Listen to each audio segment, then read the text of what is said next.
அரசியல் விமர்சனம் கேள்வி பண்ணாங்க, முடியாதுனாங்க, நானும் சீட்டாக போயிடுனாங்க இல்லையா? தேர்தல் ரிசல்ட் முன்னாள் வரைக்கும் அதுதான் விவாதம் நடந்தது. ஆனா நம்முடைய தலைவர் ஓராண்டுக்கு முன்பு 40க்கு 40 வெற்றி பெற்றே ஆகும்னு சொன்னது போல நமக்கு வியூகம் அமைத்து கொடுத்தார்கள். எப்படி செயல்படணும் என்று நமக்கு வழிகாட்டினார்கள். அவர் செய்த அந்த வழிகாட்டுபடி நாம் எல்லாம் செயல்பட்டோம். அதிக வாக்குகளை பெற்று இன்னைக்கு கல்வியில 4 லட்சம் வாக்கு வித்தியாசம் ஜெயிச்சாங்க. 40க்கு 40 வெற்றி பெற்று நம்முடைய தலைவர் அவர்கள் சொல்லி அடிச்சார் சொல்லலாம். நான் ஜெயிப்பேன், நான் ஜெயிச்சேன். அதனால அவருடைய வியூகம் இன்னைக்கு நல்ல முறையில நம்ம 40-40 வெற்றி பெற்றோம். இப்ப என்ன சொல்லியிருக்காரு நம்முடைய கழக தலைவர் அவர்கள்? இப்போது நமக்கு கொடுத்திருக்கிற இலக்கு என்னன்னா, வருகின்ற சட்டமன்ற தேர்தலில் 200 சீட்டுகள் திமுக கூட்டணி வெற்றி பெறும் அப்படின்றது இலக்காக நம்முடைய தலைவர் அவர்கள் அறிவிச்சிருக்கிறார். ஆக அந்த இலக்கை நோக்கி பயணிக்க வேண்டும். இது சட்டமன்ற தேர்தல் என்பது ஒரு ஆட்சியை உறுதி செய்யக்கூடிய ஒரு தேர்தல், மிக முக்கியமான தேர்தல். புதிய கட்சிகள் உருவாகும், புது வேட்பாளர் வருவாங்க.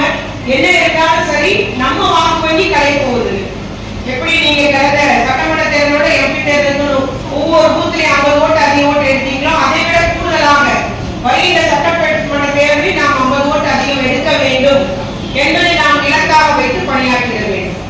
நம்முடைய முதலமைச்சருடைய திட்டங்களை பார்த்தீங்கன்னா, அந்த விடிவெளி பயணமா இருக்கட்டும், மகளிர் உரிமை தொகையா இருக்கட்டும், புதுமைப்பணி திட்டம், தமிழ் முதல் திட்டம், நான் முதல் திட்டம், அது போல வாரியங்களின் மூலம் மக்களுக்கு கல்வித்துறை தொகை வழங்குவது, இந்த மாதிரி பல்வேறு திட்டங்களை, மக்கள் நலப்பயிற்சி திட்டங்களை நம்முடைய மாநிலங்களில் புதிய 10 ஆஸ்பத்திரி நகர்நிலை மையம் அமைக்கப்பட்டது.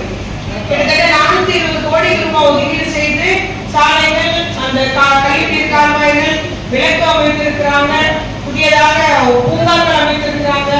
இவ்வாறு பல்வேறு நலத்திட்ட பணிகள் நம்முடைய நகர்மைக்கும் நடைபெற்றது. நம்ம கண்கூடா தெரியும். 3 வருஷத்துல நடந்த பணிகள் நம்ம கண்கூடா அறிய முடியும். அது போல நம்முடைய கடந்த நேரம் மழை வெள்ளத்தால் பாதிக்கப்பட்ட போது உடனடியாக தூத்துக்குடி தாலுகாவுக்கு ஒரு ரேஷன் கார்டுக்கு 6000 வந்துச்சு. கொரோனா நேரத்தில் நமக்கு 4000 கொடுத்தாரு. இந்த மாதிரி உடனடியாக 6000 இழப்பு எல்லா குடும்பத்திலும் இருந்தது. இருந்தாலும் அரசு சார்பில் 4000 கொடுப்பேன்னு சொல்லிட்டு அன்னைக்கு கொடுத்தாங்க. அந்த வீடு இணையவங்களுக்கு வீடு கட்டுவதற்கும் பராமரிப்பு செய்வதற்கும் 4 லட்சம் ரூபாய் சரித்திரத்திலே இந்தியாவில் எங்கும் இல்லாத திட்டம். நம்முடைய பகுதிக்கெல்லாம் நிறைய பேர் அந்த பணத்தை பெற்று முழுமையாக வீடு இணையவங்க இன்னைக்கு கட்டிட்டு இருக்கிறாங்க. இதை மாதிரி மக்கள் நலன் பயன்படக்கூடியதாக ஏழை எளிய நடுத்தர மக்களுக்கான திட்டத்தை நம்முடைய முதலமைச்சர் அவர்கள் நிறைவேற்றி வருகிறார்கள். ஆகவே நம்முடைய பொதுமக்கள் நம்முடைய தலைவருக்கு ஆதரவான ஒரு நிலையில் இருக்கிறாங்க. அவருடைய ஆதரவு நம்முடைய முதலமைச்சருக்கு தான் இருக்கிறது. அதை வாக்காக மாற்ற வேண்டியது உங்க ஒவ்வொருடைய கடமை. அப்படிதானே? மாநிலங்களுக்காக ஒரு அக்கா பெறுவாங்க, அவங்க ஓட்டு போடுவாங்க. நீங்க வீட்டுல இருக்க ஓட்டு போடாது. அந்த அக்காவை பார்த்து, அக்கா 20 மாசம் வாங்கிட்டீங்க, இந்த தடவை நீங்க ஓட்டு போடுங்கன்னு கேட்டா உடனே அந்த குடும்பத்து ஓட்டு நமக்கு வரும். அதனால அந்த கேன்வாசிங் ஒவ்வொருத்தரையும் சந்திச்சு ஓட்டு கேட்பது மிக முக்கியமானது. அந்த பணியை தான் நீங்க ஒவ்வொருத்தரும் செய்து தருகிறீர்கள். அதையே நாம் இந்த சட்டமன்ற தேர்தலுக்கு திட்டமிட்டு நாம் வாக்கு வங்கி அதிகரிக்க வேண்டியது நம்முடைய கடமையாக எடுத்து செய்திட வேண்டும். அதுபோல அரசியல் களமும் ஆதரவாக தான் இருக்குது. அதிமுக பத்தி உங்களுக்கு தெரியும், அவங்களுக்கு பங்காளிச்சட்டே முடிய போவதும் இல்லை. அவருடைய வாக்கு வங்கிகள் கடந்த சட்டமன்ற தேர்தல் பாத்தீங்கன்னா ஒவ்வொரு பாகத்திலையும் 100-150 கோடி குறையாதான் எடுத்துருந்தாங்க.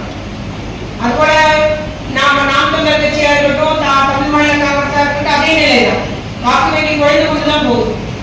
புதிதாக முதலமைச்சராகவே சில கட்சி தொடங்கியிருக்காங்க. நோக்கமே முதலமைச்சராக இன்னும் கள அமைப்பு வைக்கணும், அடிப்படை வேலையை செய்ய எவ்வளவோ இருக்கு. அவர்களுடைய நம்முடைய வாக்கை பிரிக்க போகிற நம்முடைய வாக்கு உறுதியாக இருக்கும். எப்படி சட்டமன்ற தேர்தலோட வாக்கு அப்படி உறுதியாக இருக்கு, அதோட கூட தான் பெற்றிருக்கோம். அதே போல இப்பொழுதும் கூட தான் இருக்கும். ஆகவே நம்முடைய வாக்கு வங்கியை ஒருங்கிணைத்தாலே உறுதியாக தலைவர் சொன்ன இலக்குப்படி 200 சட்டமன்ற தொகுதிகளை திராவிட முன்னேற்ற கூட்டணி பெறும். முதலமைச்சர் இந்த முறை சரித்திரம் படைக்க போகிறார். தொடர்ச்சியாக 2வது முறையாக திராவிட முன்னேற்ற கழகம் வெற்றி பெற்று நம்முடைய முதலமைச்சர் தளபதியார் மீண்டும் முதலமைச்சராக போகிறார். இந்த சரித்திரத்தை உறுதியாக படைக்கிற நாமெல்லாம் பணி செய்வோம், திட்டமிடுவோம், அதை நோக்கி பயணிப்போம். கடந்த சட்டமன்ற தேர்தல் பெற்ற வாக்கை விட அதிக அளவு வாக்குகள் நீங்கள் கல்வியியலுக்காக பெற்று தந்தீர்கள். அதுக்கு உங்கள் அனைவருக்கும் நான் பாராட்டுகளையும் நன்றியை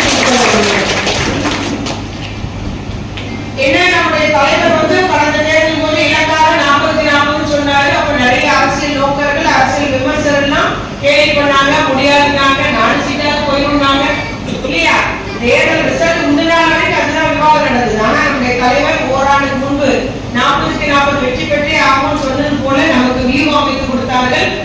எப்படி செயல்படும் என்று நமக்கு வழிகாட்டினார்கள். அவர் செய்த அந்த வழிகாட்டுபடி நாம் எல்லாம் செயல்பட்டோம். அதிக வாக்குகளை பெற்று இன்னைக்கு கல்வியில 4 லட்சம் வாக்கு வித்தியாசம் ஜெயிச்சாங்க. 40-40 வெற்றி பெற்று நம்முடைய தலைவர் அவர்கள் சொல்லி அடிச்சார் சொல்லலாம். நான் ஜெயிப்பேன், நான் ஜெயிச்சேன்.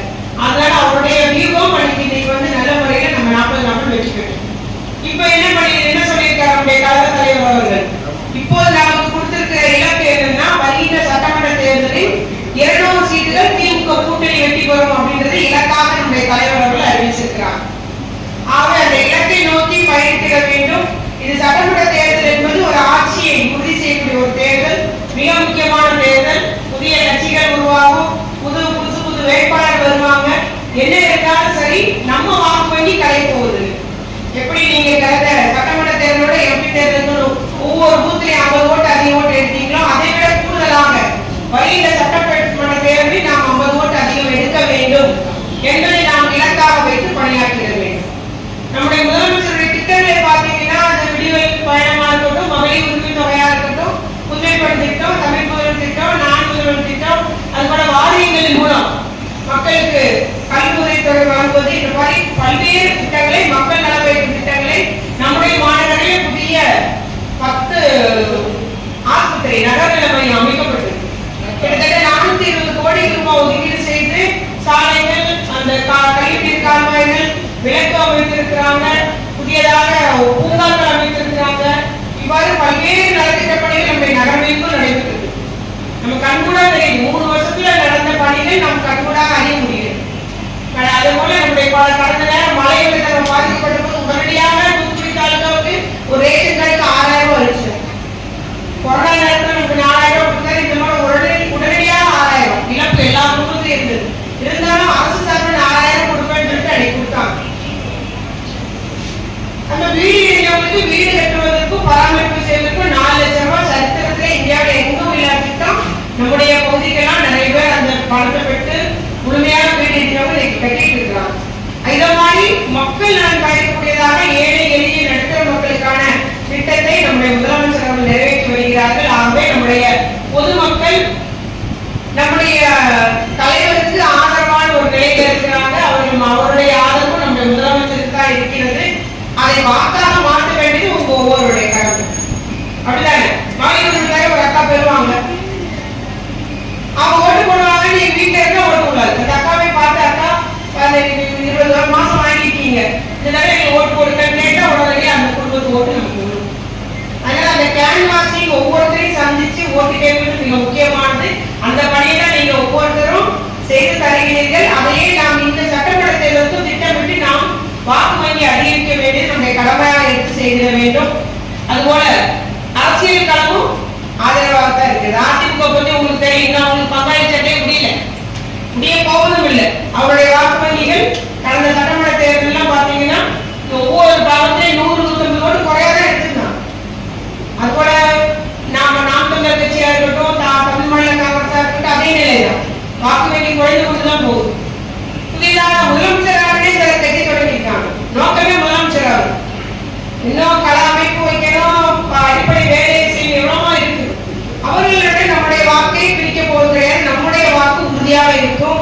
எப்படி சட்டமன்ற தேர்தலோட வாக்கு அப்படி உறுதியா இருக்கு, அதோட கூட தான் பெற்றிருக்கோம்.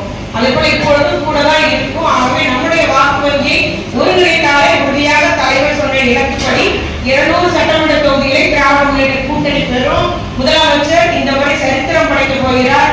தொடர்ச்சியாக 2வது முறையாக திராவிட முன்னேற்ற கழகம் வெற்றி பெற்று நம்முடைய முதலமைச்சர் தளபதியார் மீண்டும் முதலமைச்சராக போகிறார். இந்த சரித்திரத்தை உறுதியாக படைக்கிற நாமெல்லாம் பணி செய்வோம், திட்டமிடுவோம், அதை நோக்கி பயணிப்போம். கடந்த சட்டமன்ற தேர்தல் பெற்ற வாக்கை விட அதிக அளவு வாக்குகள் நீங்க கைமொழியாக பெற்று தந்தீர்கள். அதுக்கு உங்கள் அனைவருக்கு நான் பாராட்டுகளையும் நன்றியை என்ன நம்முடைய தலைவர் கடந்த தேர்தல் போது இலக்காக 40-40 சொன்னாரு. அப்ப நிறைய அரசியல் நோக்கர்கள், அரசியல் விமர்சகர்கள் கேள்வி பண்ணாங்க, முடியாதுனாங்க, 4 சீட்டாக போயிருந்தாங்க இல்லையா? தேர்தல் ரிசல்ட் முன்னாள் வரைக்கும் அதுதான் விவாதம் நடந்தது. ஆனா நம்முடைய தலைவர் ஓராண்டுக்கு முன்பு 40-40 வெற்றி பெற்றே ஆகும் சொன்னது போல நமக்கு வியூகம் அமைத்து கொடுத்தார்கள். எப்படி செயல்படும் என்று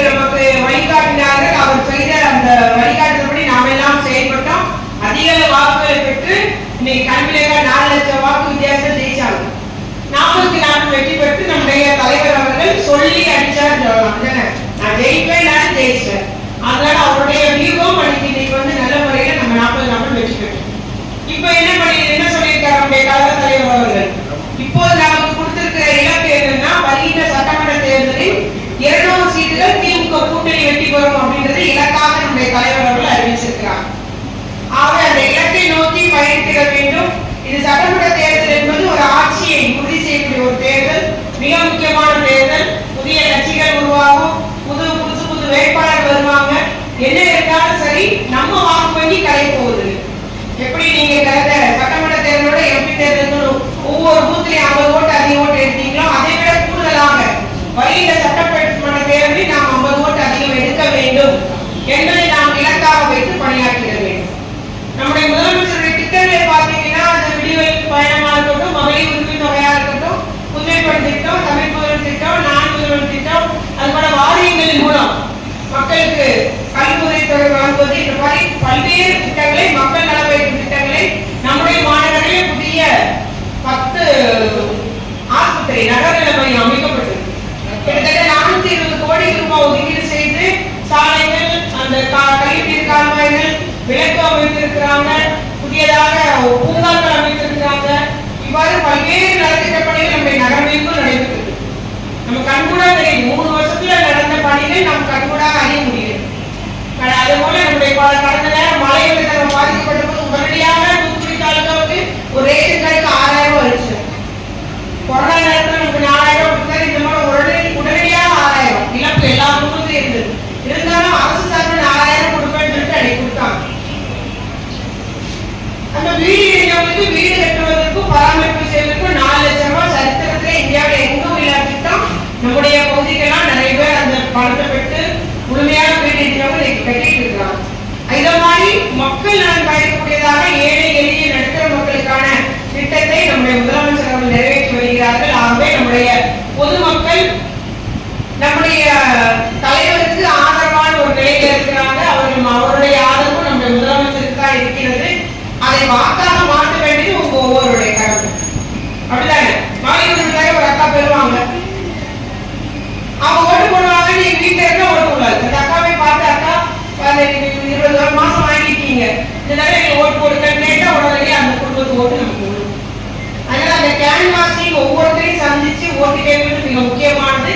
அந்த பணியை தான் நீங்க ஒவ்வொருத்தரும் செய்து தருகிறீர்கள். அதையே நாம் இந்த சட்டமன்ற தேர்தலுக்கு திட்டமிட்டு நாம் வாக்கு வங்கி அதிகரிக்க வேண்டியது நம்முடைய கடமையாக எடுத்து செய்திட வேண்டும். அதுபோல அரசியல் களமும் ஆதரவாக தான் இருக்குது. அதிமுக பத்தி உங்களுக்கு தெரியும், அவங்களுக்கு பங்காளி சட்டே முடிய போவதும் இல்லை. அவருடைய வாக்கு வங்கிகள் கடந்த சட்டமன்ற தேர்தல் பாத்தீங்கன்னா ஒவ்வொரு பாவத்தையும் 100-150 ஓட்டு குறையாதான் எடுத்துருந்தாங்க. அதுபோல நாம் தமிழர் கட்சியா இருக்கட்டும், தமிழ் மாநில காங்கிரஸா இருக்கட்டும், அதே நிலைதான் வாக்கு வங்கி குறைந்து கொண்டுதான் போகுது. புதிதாக முதலமைச்சராகவே சில கட்சி தொடங்கியிருக்காங்க. நோக்கமே முதலமைச்சராக இன்னும் கள அமைப்பு வைக்கணும், அடிப்படை வேலையை செய்ய எவ்வளவோ இருக்கு. அவர்களிடம் நம்முடைய வாக்கை பிரிக்க போகிறது. நம்முடைய வாக்கு உறுதியாக இருக்கும். எப்படி சட்டமன்ற தேர்தலோட வாக்கு அப்படி உறுதியா இருக்கு, அதோட கூட தான் பெற்றிருக்கோம். அதே போல இப்பொழுதும் கூட தான் இருக்கும். ஆகவே நம்முடைய வாக்கு வங்கியை ஒருங்கிணைத்தாலே உறுதியாக தலைவர் சொன்ன இலக்குப்படி 200 சட்டமன்ற